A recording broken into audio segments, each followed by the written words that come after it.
ଭଲ କାମ କର କି ମନ୍ଦ କାମ କର, ବୁରା କାମ କର କି ଆଚ୍ଛା କାମ କର, ଏଇ ଜିଅନ୍ତାରେ ହିଁ ସ୍ୱର୍ଗ ନର୍କ ଦେଖିପାରିବ।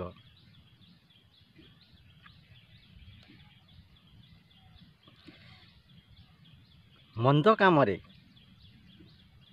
କମ୍ ସଫଳ ମିଳିବ, ଆଉ ଭଲ କର୍ମରେ ଅଧିକ ସଫଳ ମିଳିପାରିବ। ସଂସାରରେ ଅଧିକାଂଶ ଲୋକ ଅଛନ୍ତି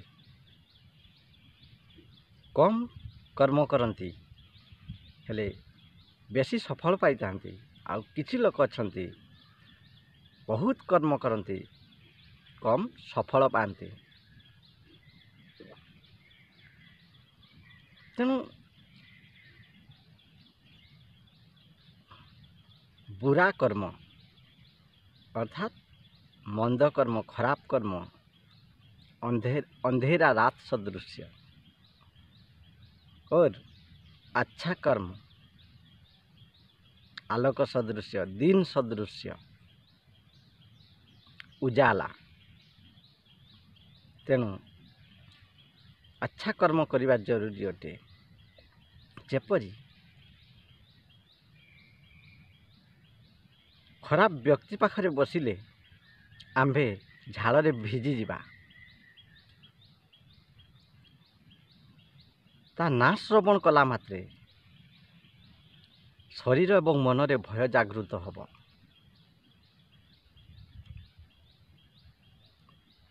ता चेहरा देखिले आमको आहुरी अधिक रु अधिक भय लगे।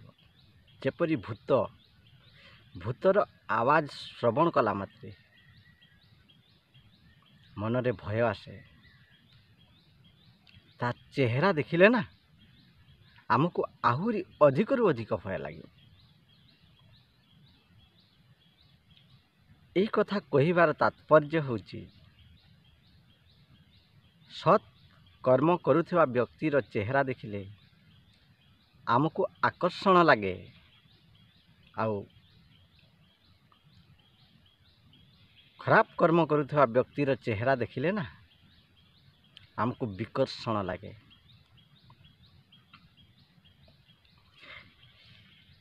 आमे जो कर्म करू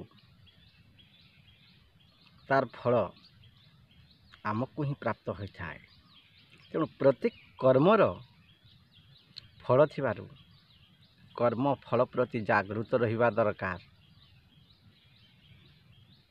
जेपरी 1 केजी सरिष बुणिले आमको 1 क्विंटाल सरिष मिलता है, एवं से 1 क्विंटाल सरिष एका तो खाई हब नहीं, तार लाभ, तार परिणाम, तार प्रभाव अन्य मानक ऊपर भी मध्य पड़िबो। जेपरी गोटे महू फेणारे जड़े गड़ी मारिले से कौन जन को बिंधिबे, समस्त को गड़ाई गड़ाई से माने बिंधिबे।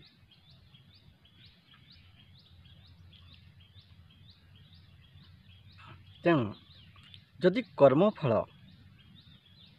तुरंत मिल जाए तबे कम लाभ पाइबे, आ कर्मफल जदि विलंबरे आसे ना ता अनंत गुणा होइकी आसी थाए।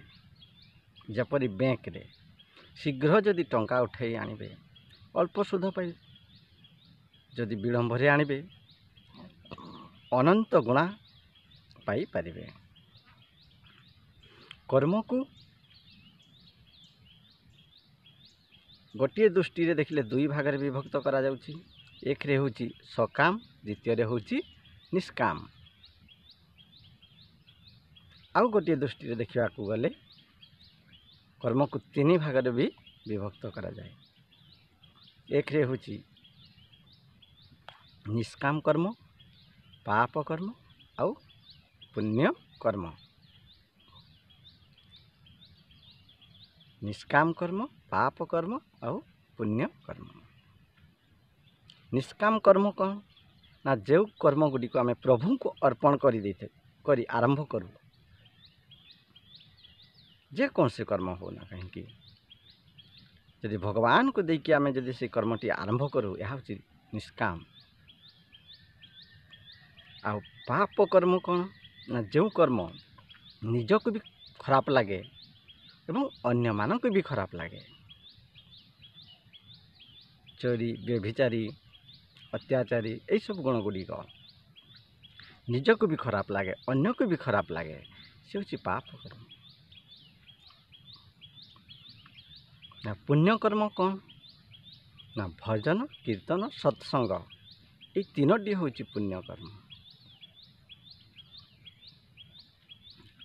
ମନୁଷ୍ୟ ନିଜର କର୍ମ ଅନୁସାରେ ଜାତି, ଆୟୁ, ଗୃହ ମଧ୍ୟ ଭୋଗ କରିବା ପାଇଁ ପଡ଼ିଥାଏ। ମନୁଷ୍ୟ ହାନିରେ ବି କର୍ମ କରେ ନାହିଁ କି ଲାଭରେ ବି ମଧ୍ୟ କର୍ମ କରେ ନାହିଁ। ଯଦି ସେ ଭୋଗରେ ହାନି ଦେଖିଲା, ତେବେ ସେ କର୍ମ କରିବ।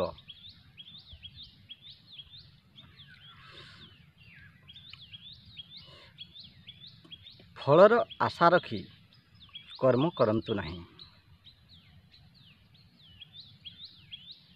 କର୍ମ କରିଚାଲନ୍ତୁ। ଯେଉଁ କର୍ମ ନିଜର ବୁଦ୍ଧି, ବିବେକ, ଜ୍ଞାନ ମାଧ୍ୟମରେ ଠିକ୍ ବୋଲି ଭାବୁଛ, ସେହି କର୍ମ କରିଚାଲନ୍ତୁ। ଫଳ ତ ଭଗବାନ ଦେବେ।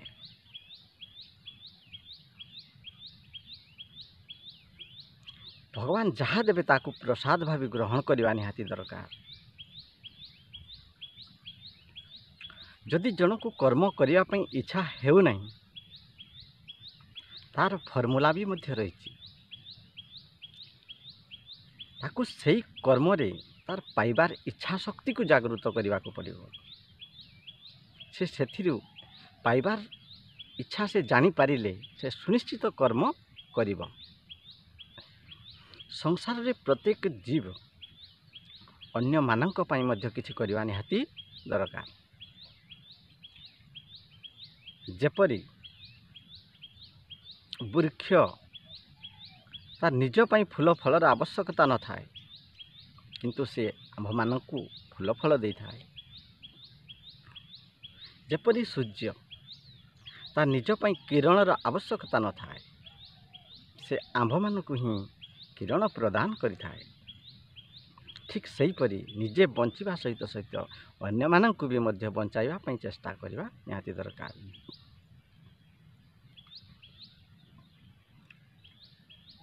ଯେପରି ବ୍ୟକ୍ତିର କର୍ମ ବିଶେଷ କାମ କରେ ନାହିଁ, ବ୍ୟକ୍ତିର ଆଚାର ଏବଂ ବ୍ୟବହାର ଅଧିକ କାମ କରିଥାଏ। ଯେପରି ଦବା ସେ ଜ୍ୟାଦା ଦୁଆ, ଔଷଧ ଠାରୁ ଡାକ୍ତରର 2 ପଦ କଥା ବା ଶବ୍ଦ ରୋଗୀକୁ ସୁସ୍ଥ କରି ପକାଇଥାଏ। ଶରୀର ପଡ଼ି ପଡ଼ି କଳଙ୍କି ଲାଗି କ୍ଷୟ ହେବା ଅପେକ୍ଷା ଭଲ ଭଲ କର୍ମ କରି ଶରୀରକୁ କ୍ଷୟ କରିବା ଶ୍ରେୟସ୍କର।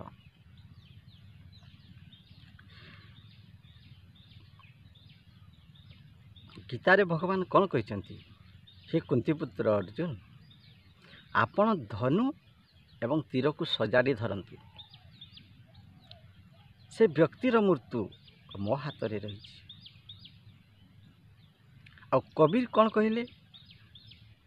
ମନୁଷ୍ୟ ଯେଉଁ ସମୟରେ ଜନ୍ମ ଲାଭ କରେ, ସେ ମନୁଷ୍ୟ ହୋଇ ଜନ୍ମ ହୋଇଥାଏ ଏବଂ ଯେଉଁ ସମୟରେ ସେ ମୃତ୍ୟୁ ହୁଏ, ସେ ଘୋଡ଼ା, ହାତୀ, ବାଘ, ଭାଲୁ ହୋଇ ମୃତ୍ୟୁବରଣ କରିଥାଏ। ଜନ୍ମ ସମୟରେ ମନୁଷ୍ୟ, ମୃତ୍ୟୁ ସମୟରେ ଘୋଡ଼ା, ହାତୀ, ପଶୁପକ୍ଷୀ କାହିଁକି ହେଉଛି? ଆଜି ଏଇ ମନୁଷ୍ୟ ଗୋଟିଏ କର୍ମ ପରେ ଆଉ ଗୋଟିଏ କର୍ମରେ ସେ ଦୌଡ଼ିବାରେ ଲାଗିଛି। ଭକ୍ତିରେ ଟିକେ ସମୟ ଦେଉନାହିଁ, ସାମାନ୍ୟ ସୁଖ ପାଇଁ ତା'ର ମୃତ୍ୟୁ ହୋଇଯାଉଛି। ଦୌଡ଼ି ଦୌଡ଼ି ଘୋଡ଼ା ଯେପରି ତା'ର ଦୌଡ଼ିବା ଠାରୁ ଆରମ୍ଭ ହୋଇଥାଏ ଏବଂ ମୃତ୍ୟୁ ମଧ୍ୟ ଦୌଡ଼ିବା ଠାରେ ଶେଷ ହୋଇଥାଏ, ଠିକ୍ ଘୋଡ଼ା ପରି ଏଇ ମନୁଷ୍ୟର ମଧ୍ୟ ମୃତ୍ୟୁ ହୋଇଯାଉଛି ସାମାନ୍ୟ ସୁଖ ପାଇଁ। ତେଣୁ आज की दुनिया से दौड़ इंसान की, आज की दुनिया से दौड़ इंसान की, क्योंकि ना तेरे दीवारों से ऊंची हो जाए मेरे दीवारों की। आपणकर कांथ ठारू मो कांथटा किपरि उंचा हब, यही हूँ मनुष्यर लक्ष्य। तेणु ये कर्मभूमि रे जदि ना भल कर्म करेंगे तेबे भल फसल मध्य मिल पार। एका थरे छका मारी से भगवान का पाखरे लगी पार एका थरे।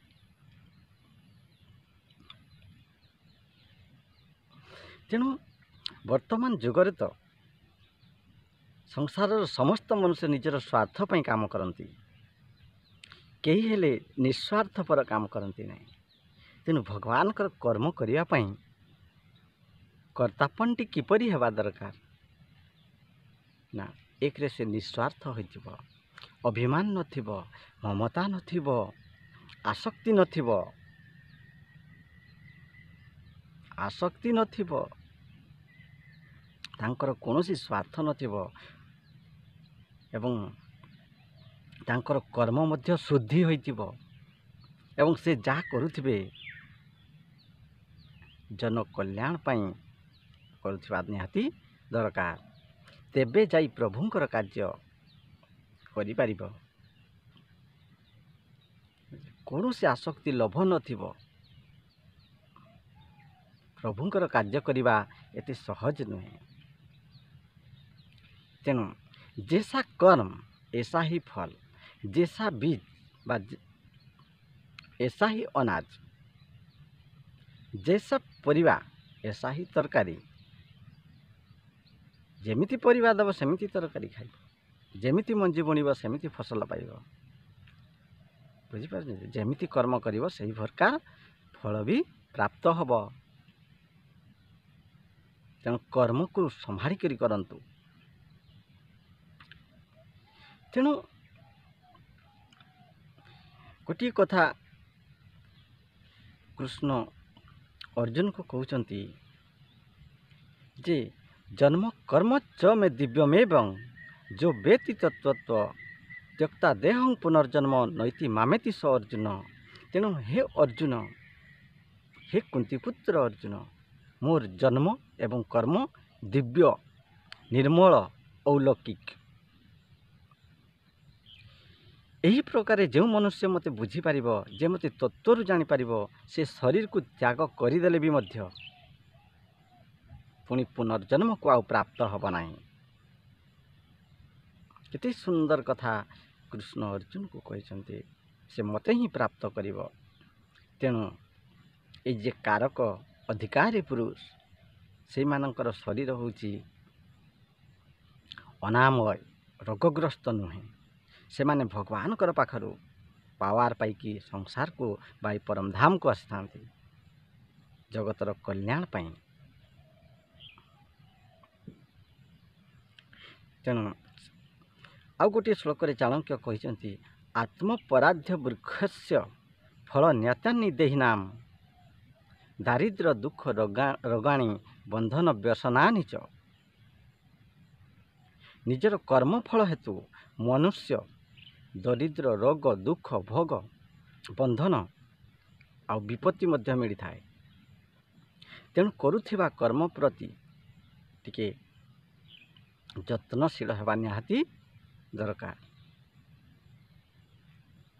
जाति अध अध ब्रज तैक्यनर शैरव कर्म भी कुपत्व खनित्वा जद्वत् प्राकरस्य च कारक।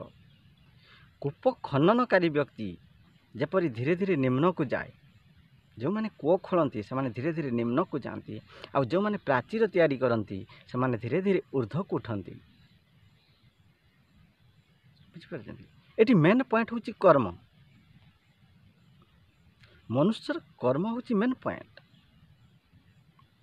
कर्म द्वारा ऊर्ध्व गति होई परिबो, कर्म द्वारा नरक गति होई परिबो, स्वर्ग प्राप्ति भी नरक गति। मेन होची कर्म।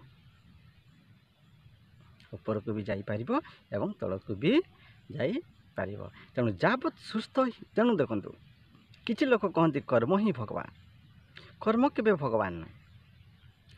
अरे मु जाणु जाणु चोरी करी व्यभिचार करी अत्याचार करी पशुपक्षी मानक दुख देवी मारिबी हाणिबी ये सब कर्म कले आप किपरि हो पारे कर्म ही भगवान तेणु जो कर्म निजर बुद्धि विवेक ज्ञान माध्यम ठीक बोली भावुच एवं से कर्म कर आ मंद कर्म कले आप सुनिश्चित से किपरि कर्म ही भगवान हो पार ना तेणु जावत सुस्थ ह्यंग देह जावत सुस्थं ह्यंग देह जाजन्य तुष्ट दूरत्व तावत हात्मा हितं कुर्यात् प्राणान्ते किं करिष्यति भारी सुंदर श्लोक सुस्थ थिबा पर्यंत जते पर्यंत ये शरीर सुस्थ अच्छी आ मृत्यु शंका न आसीथिबा पर्यंत बा मृत्यु समय न आसीथिबा पर्यंत जहाँ करिवार अछि करि चलंतु कारण थरे जदि मृत्यु समय उपस्थित हो जाए ना आउ किछि करि परिबे नाही तेणु जहाँ करिवार अछि ए सुस्थ अछंती जो समय से समय से कार्य आरंभ करंतु तेणु जिंदगी में फुर्सत ना मिले जिंदगी में फुर्सत ना मिले कभी किसी से काम से जिंदगी में ऐसा एक वक्त निकालो कुछ समय राम से एमती गोटे समय बाहर करंतु जे मु किछि ठाकुरंकर कथा श्रवण करी बुझिछंती तेणु कुछ समय